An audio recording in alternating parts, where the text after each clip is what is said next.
জামায়াত ইসলামীর ঐতিহাসিক মহাসমাবেশে বক্তব্য দিচ্ছেন বিএনপি থেকে পদত্যাগ করা নেতা ডক্টর ফয়জুল হক। আমরা ভাইকে ওয়েলকাম জানাচ্ছি বাংলাদেশ জামায়াত ইসলামীতে যোগদান করার জন্য।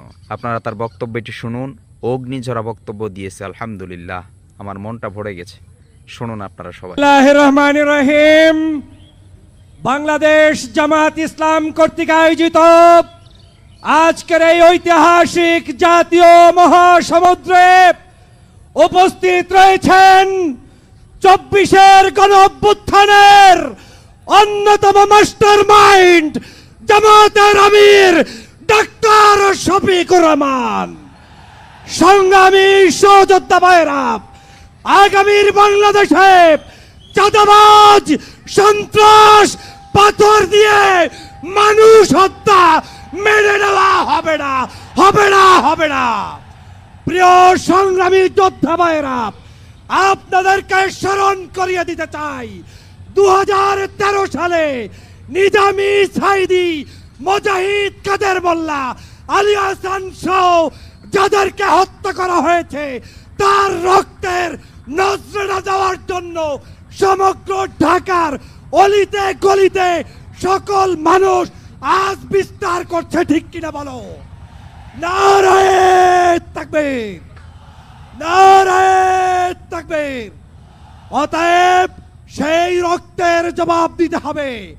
সেই রক্তের জবাব দিতে হলে ব্যালট বিপ্লবের মাধ্যমে আগামী দিনে ঐক্যবদ্ধ বাংলাদেশ গড়তে কারা কারা রাজি আছো?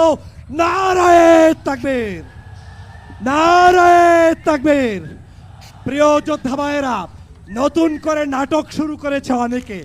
রাজাকার রাজাকার ট্যাগ লাগানোর দিন শেষ হয়ে গিয়েছে। বাংলাদেশে এখন থেকে স্বাধীনতার 54 বছর পরে যারা এই রাজাকার শব্দ উচ্চারণ করে ইসলামী ঐতিহ্যকে ধ্বংসের ষড়যন্ত্র করবে, তাদের দাঁত ভাঙা জবাব দেওয়ার জন্য সবাইকে প্রস্তুত থাকতে হবে। আগামীর বাংলাদেশ কলেমার বাংলাদেশ, আগামীর বাংলাদেশ ইসলামের বাংলাদেশ। মাহজাব চিনি না, আলেম ওলামাদের মধ্যে বৈষম্য দেখতে চাই না। বাংলাদেশের সমগ্র রাজনৈতিক ঐক্য করতে হবে দেশ বিনির্মাণের জন্য। সেই উদাত্ত আহ্বান জানিয়ে জামায়াতের নেতৃবৃন্দকে আমাকে এখানে সুযোগ দেওয়ার জন্য ধন্যবাদ জানিয়ে বক্তব্য শেষ করছি। আল্লাহ হাফেজ। বাংলাদেশ জিন্দাবাদ, বাংলাদেশ জামায়াত ইসলামী দীর্ঘজীবী হোক, জিন্দাবাদ। আসসালামু আলাইকুম ওয়া রাহমাতুল্লাহ।